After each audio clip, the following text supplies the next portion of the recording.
Bonjour Marc Gabriel, bienvenue dans cette matinale de géopolitique profonde. Comment ça va bien? Bonjour Nicolas, je suis ravi d'être avec vous en ce vendredi matin. Eh ben voilà, on va échanger tous les deux. Profitons-en. Raphaël revient la semaine prochaine. Non, je n'allais pas dire, les souris-danses lorsque notre directeur de la publication n'est pas là, mais on va échanger avec plaisir. Ça fait un moment d'ailleurs que c'est déjà le cas sur les différents sujets d'actualité. Marc Gabriel, au hasard, vous avez envie de débuter? Allez, je vais dire, allez, au hasard. Euh, je pense que quand même, ce qui a beaucoup surpris ces derniers temps, c'est comment la censure, selon nos censeurs, eh bien, est une garantie à la liberté d'expression. Pour une bonne liberté d'expression, pour une bonne démocratie, je crois qu'il n'y a rien de mieux que de censurer à tout va tous ceux qui pourraient justement exprimer une opinion un peu contraire à la doxa officielle, mon cher Marc Gabriel. Alors oui, le contrôle du récit, ce fameux grand récit davosien, alors ça a quand même du plomb dans l'aile au niveau mondial, on a l'impression. Justement, avec l'élection de Trump, il y a des contradictions internes justement au contrôle de l'information. Alors ça a été l'un des piliers, des éléments principaux de la déclaration de Schwab hier quand il a présenté, il a fait une introduction avant le discours du président des États-Unis, Donald Trump. Il a dit qu'il était nécessaire de lutter contre, c'est toujours un peu le même slogan, hein, lutter contre la mésinformation et la désinformation. Par contre, et ça a été, il faut le dire, l'une des, comment dire, l'une des tendances récurrentes des interventions des participants au Forum économique mondial, à part Javier Milei et Donald Trump, qui ont nettement dit autre chose, qui ont dit qu'en fait il fallait réellement laisser les gens s'exprimer. Mais en fait, on voit s'affronter le nouveau monde à travers Donald Trump et Javier Milei et l'ancien monde à travers Pedro Sanchez, le, le président du Conseil espagnol, Ursula von der Leyen, Klaus Schwab. Il y a cette volonté d'imposer la censure. Avec nous, vous l'avez répété plusieurs fois, le fameux Thierry Breton qui a encore indiqué qu'il était nécessaire voilà, de contrôler X et qu'il fallait lutter contre la désinformation. Mais je pense qu'il y a un réel effondrement du narratif de censure. Et on va voir s'opposer de plus en plus des contradictions internes, parce que pour moi, ça reste des débats au sein de l'établissement, d'un certain type d'établissement, où en fait, il y a certains qui disent que ce n'est pas profitable à court et moyen terme d'imposer un régime de censure. On voit aux États-Unis, où en fait, déjà aux États-Unis, où la liberté d'expression est bien plus garantie et presque sanctuarisée, voire sacralisée, ce qui n'est pas le cas chez nous. Et par contre, chez nous, on voit une tentative, alors comme a dit Christine Lagarde, il faut passer à l'attaque pour sécuriser l'Union européenne. On voit une tentative dictatoriale, ou en tout cas des dérives totalitaires qui visent à réellement menacer la liberté d'expression. Alors je vais être quand même plus mesuré dans les résultats concrets dans les prochains mois. Je pense qu'ils ne vont pas y arriver, puisque les grands maîtres américains de nos élites, donc en fait ce qui est un peu étrange, c'est de voir l'Union européenne comment dire, être presque en totale contradiction avec ce qui est en train de se passer aux États-Unis. Je le répète, nous sommes de fait les vassaux des Américains. Donc même si on souhaite être les bons élèves du mondialisme, de l'euromondialisme à la mode Davos d'avant, ça va quand même être compliqué de mettre en place ce genre de système, même si oui, il y a eu le DSA de notre fameux Thierry Breton qui a été adopté en août 2023. Il faut rappeler que le Digital Service Act, en réalité, c'est une doctrine et un programme qui vient de la CIA. Hein. Donc, ça donne un peu le ton. Déjà, rien que le titre, vous êtes un grand défenseur de la francophonie, mon cher Nicolas, quand le Digital Service Act, ça fait Non mais américain. Voilà. Donc, qui est la seule langue qui n'est pas usitée, Marc Gabriel, la seule langue qui n'est pas usitée au sein de l'Union européenne depuis que les British sont retournés de l'autre côté de la Manche, Ben, c'est l'anglais. Il n'y a pas d'anglais. Personne ne parle anglais au sein de l'Union européenne. Personne ne devrait, aucun peuple ne parle anglais. Pourquoi tu peux parler anglais? Alors, sur le fond, vous avez totalement raison. Il reste l'Irlande quand même. Il y a la République d'Irlande. La fameuse République. Son catholique, il parle latin. Un bon catholique se doit de parler exclusivement latin. D'ailleurs, c'était une des propositions qui avait été faite, que la langue de l'Union européenne, pour mettre tout le monde d'accord, ce soit le latin. Tout à fait. Ben, je serais ravi, moi, personnellement, que ce soit le latin. Ce serait totalement normal. Après, il y aurait peut-être des difficultés pour certains à se faire au latin, mais je serais totalement d'accord. En tout cas, c'est d'ailleurs la première censure. En fait, on parle de censure. Mais quand on voit dans les instances européennes, vous avez raison, normalement, dans les instances européennes devraient pratiquer le français ou l'allemand pour être un peu plus cohérent. Mais bon, on sait très bien que l'européanisme ou l'euromondialisme n'est pas un projet de mise en valeur des nations européennes, c'est un projet d'asservissement de l'Europe par le monde anglo-saxon. Donc ça explique pourquoi le globish est privilégié dans les instances. Mais ce qui est intéressant, juste pour répondre à votre question, parce que c'est vrai que j'ai fait une petite digression, le régime de censure, on l'a vu, et il est beaucoup mis sur le devant de la scène, en plus dans notre contexte politique. Alors en plus en France, un contexte politique qui est un peu chaotique, mais je veux dire, la mise en application va être très très compliquée avec l'arrivée au pouvoir de Donald Trump. Il faut le dire, moi qui suis pas, je le répète souvent, mais qui suis pas un partisan de Donald Trump, il y a quand même des aspects bénéfiques et des aspects concrets qui vont être favorables à la France et à l'Union européenne, en tout cas, enfin, pas à l'Union européenne, au peuple européen. C'est justement cette contradiction interne, au système, et en réalité une volonté autre de nos maîtres. Parce qu'il faut le rappeler, les États-Unis d'Amérique sont nos maîtres. Donc, et ça va être intéressant parce que dans la volonté de pousser le délire et l'hystérie de censure et de dérive totalitaire de l'Union européenne, il n'est pas impossible que Trump et le projet du Make America Great Again servent au final les nations européennes dans un processus de libération. Et ce processus de libération ne peut intervenir que dans une crise de défiance des peuples envers l'établissement européen. Et en fait, là, le Forum économique mondial, et je m'arrête là, a cristallisé l'ensemble des contradictions internes du système. D'un côté, vous aviez les gens de l'ancien monde, comme Pedro Sanchez, Olaf Scholz. Enfin, je veux dire, là, Olaf Scholz, si certains ont regardé l'intervention d'Olaf Scholz, c'était pitoyable. Il n'y avait personne dans la salle. Par un moment, Klaus Schwab demande aux gens qui sont du premier rang s'ils veulent poser une question à Scholz, qui est quand même le chancelier allemand. Personne n'a souhaité poser de questions à Olaf Scholz. Il n'y avait rien dans le discours, c'est-à-dire même Ursula von der Leyen. Enfin, je veux dire, il n'y a rien. C'est oui, ben on attend de vous. On est soumis aux États-Unis, donc on va être pragmatique. Alors, je ne sais pas ce que ça veut dire être pragmatique. C'est-à-dire oui, Trump vient d'être élu, l'Union européenne sera pragmatique. Ben, c'est super, c'est génial. Ça, c'est un fond du discours. Mais en fait, on a vu que l'ancien monde était en train quand même d'être effacé au profit d'un autre monde un peu plus viril et en tout cas plus franc. Trump ne servira pas les intérêts directs, évidemment, des nations européennes, puisque c'est le président des États-Unis, mais il peut nous servir parce qu'il va jouer contre une partie de nos élites qui ont mené on va dire, notre continent au bord du précipice. Donc ça, c'est intéressant. Et en plus, on a vu, comme je l'ai répété souvent chez vous, à votre antenne, on voit continuellement un effondrement d'abord du récit woke, de l'agenda woke, et en plus du récit climatique. Trump a encore fait des déclarations où il a dit que, en gros, ça y est, on va relancer la production de voitures thermiques aux États-Unis, qu'il va demander à l'Arabie Saoudite de baisser le prix du pétrole. Et ça n'a pas fait.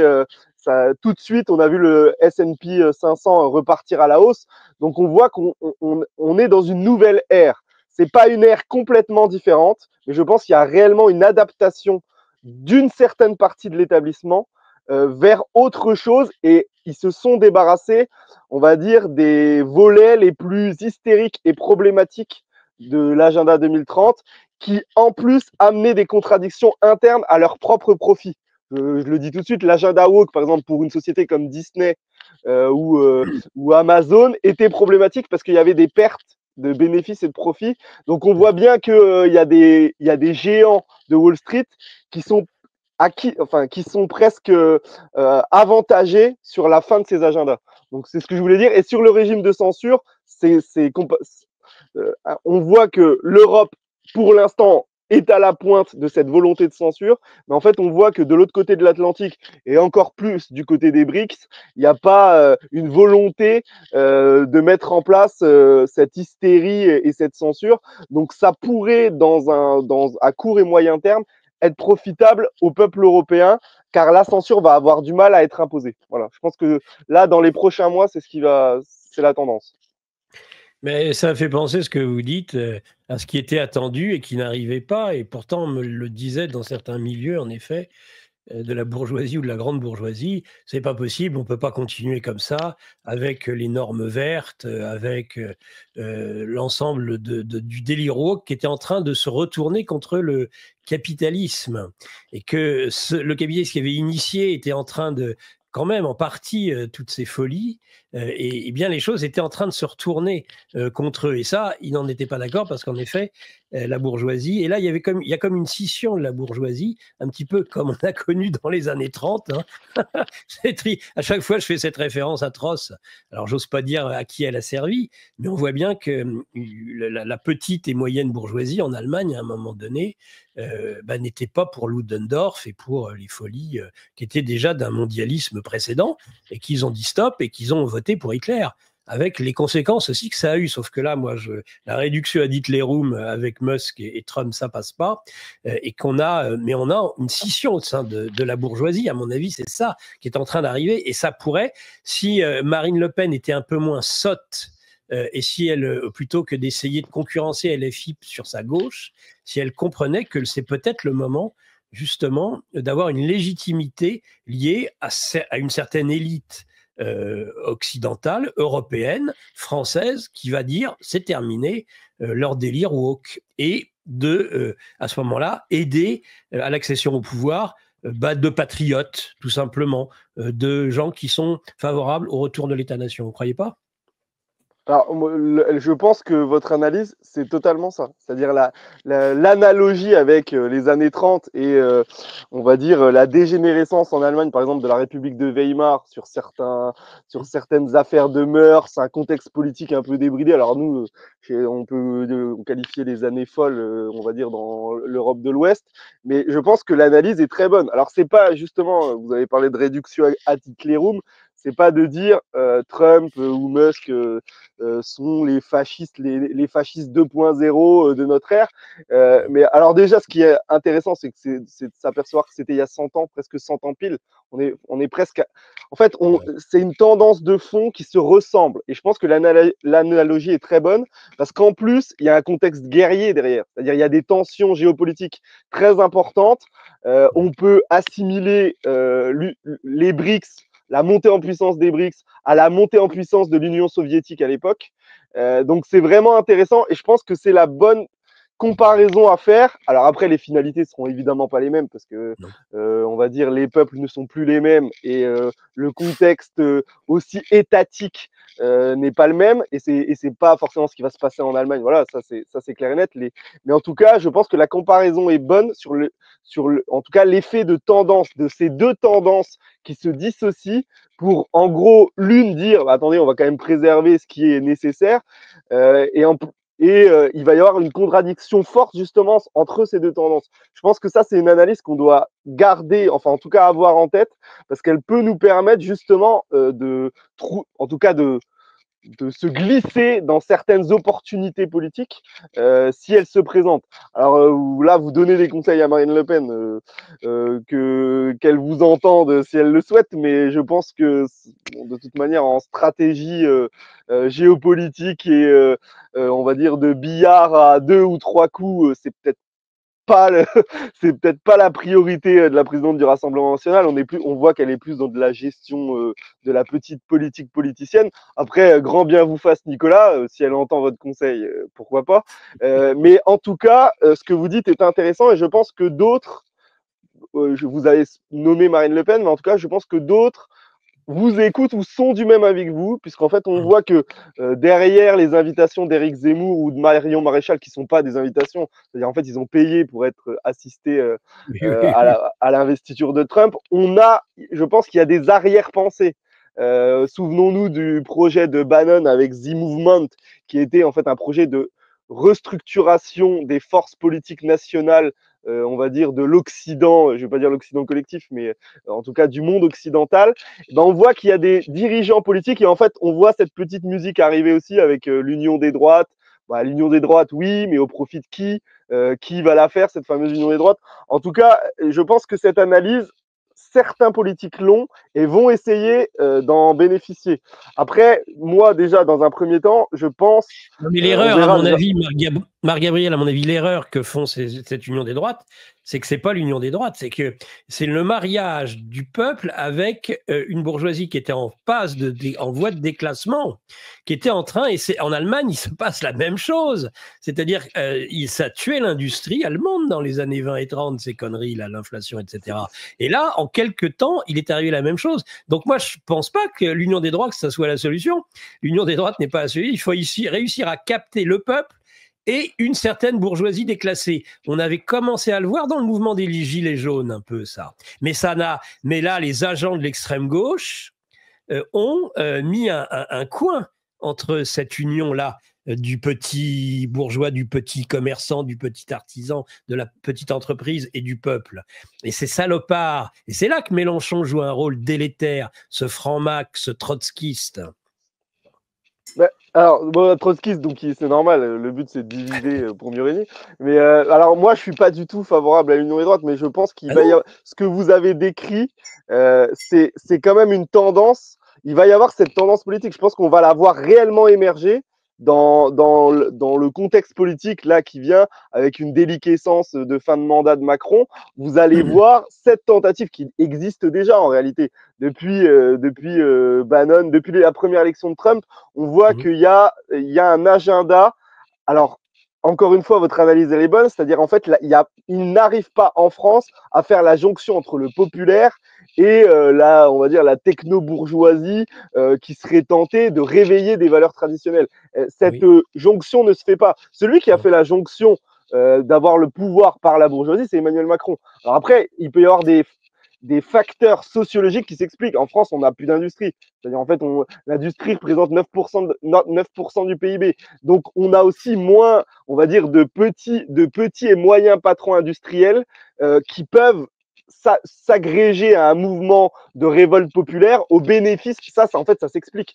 Par contre, je pense, en fait, nous, l'union des droites, c'est la bourgeoisie presque apatride qui veut réveiller certaines valeurs,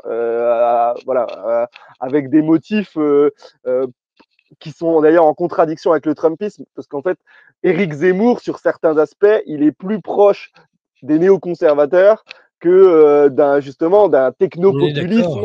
Mais en tout cas, il y a une volonté de raccrocher, vous voyez, le wagon du The Movement trumpien. Après, je vais pas dire que moi, personnellement, j'en suis pas particulièrement favorable, mais il y aura cette tendance-là qui ils vont tenter quelque chose. Et vous l'avez dit, le contexte politique français fait qu'en fait, il y a une classe, enfin, il y a LFI qui dynamite, enfin, qui interdit une partie des couches populaires françaises de se rapprocher de classes populaires, on va dire, un peu plus enracinées. Donc, c'est vrai que la jonction déjà est compliquée. C'est ce qui a, il faut le dire, c'est ce qui a détruit le mouvement des Gilets jaunes. Le mouvement des Gilets jaunes, il a été détruit par le gauchisme, l'extrême gauchisme Black Bloc délirant, qui a fait qu'en fait, ça s'est arrêté à la fin parce que. Bourgeois, en partie, d'ailleurs.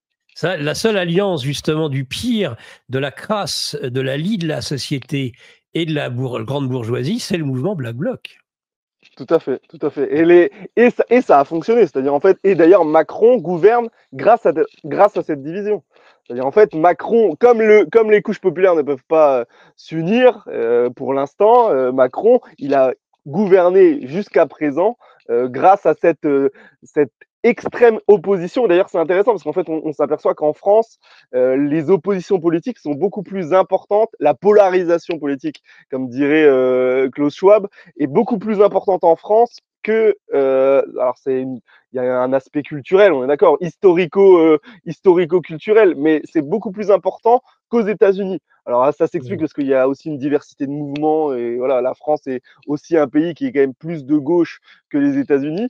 Mais en tout cas, c'est intéressant et on va là dans les mois qui viennent, je pense que il y a réellement une fenêtre. Et d'ailleurs, Christine Lagarde l'a exprimé quand elle a été à Davos. Elle a fait une remarquable intervention, comme d'habitude, où elle explique que l'Union européenne est en crise. Et ça, c'est vrai, il faut mettre à son crédit de dire la vérité. Alors, elle pousse pour finaliser cette fameuse union de marché des capitaux, ce qui ne correspond à rien. Et c'est là où on voit que c'est drôle, parce que ça ne correspond à rien au niveau des attentes des peuples européens. Et en fait, l'Union européenne est en crise. Elle se désindustrialise totalement. Là, il y a le grand maître, notre grand maître américain qui retire le masque du gentil et qui dit non mais de toute manière aux industriels, venez chez moi parce que sinon vous vendrez pas vos produits. Et puis l'Europe, moi ça m'intéresse pas. C'est pas un ennemi, c'est un adversaire et je vais tout faire pour vous liquider. Donc là, en fait, ils peuvent plus faire semblant. Notre grand ami Joe Biden, oui, c'est pas grave si on n'arrive pas à vendre notre matériel militaire à l'Australie. Oui, c'est vrai que ça se fait pas, mais c'est quand même nos copains, les États-Unis. Là, ils vont plus pouvoir sortir ce narratif-là.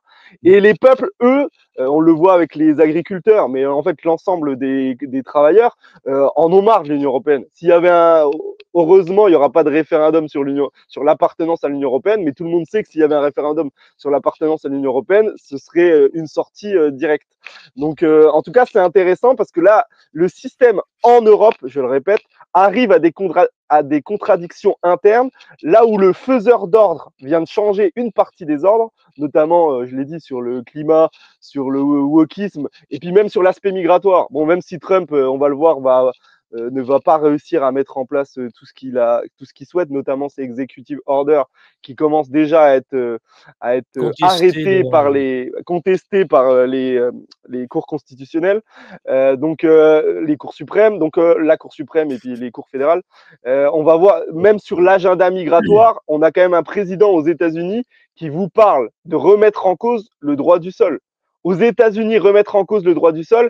Et là, je vais pas aller dans le sens de la Cour, enfin, je vais dans le sens de la Cour suprême, mais ça fait partie de l'ADN des États-Unis, le droit du sol. Donc, on voit qu'il va y avoir des contradictions au système et des éléments de court-circuitage des narratifs qui vont rendre difficile l'application de certains agendas et du programme, en gros, de liquidation des nations européennes par nos élites. Et là, c'est tout à notre intérêt, nous, on va dire, qui espérons un changement et une jonction entre le populaire et une partie des élites politiques, je pense que ça ouvre une certaine fenêtre qu'il faudra savoir saisir. En toute objectivité, il n'est pas question de dire que Trump va sauver le monde. Trump ne sauvera pas le monde et ne sauvera surtout pas les pays de l'Union européenne et les nations européennes. Par contre, nous pouvons à court et moyen terme, bénéficier de la présidence Trump. Et je finis et je m'arrête là. Il ne faut jamais oublier que les Gilets jaunes, ça s'est passé pendant le mandat de Trump. Ça veut aussi dire que les dirigeants de l'Union européenne sont moins soutenus par les services de renseignement des grands suzerains anglo-américains et qu'il est probable qu'il y ait des infos qui ne passent pas ou qui ne passent plus. Donc, je dis ça, je pense que…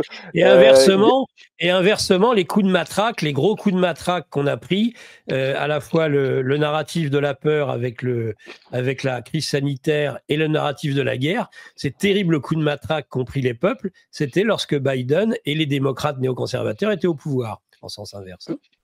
Alerte Info. Géopolitique profonde prend sa place dans le paysage médiatique français. Bonsoir à tous, vous êtes sur Géopolitique profonde, la chaîne qui est là pour remplacer les médias subventionnés. On investit maintenant la rue et on veut vous entendre. Le gouvernement de M. Macron nous a obligés et nous a enfermés chez nous. Mais on a besoin de votre soutien. Alors cliquez sur le bouton j'aime pour nous soutenir.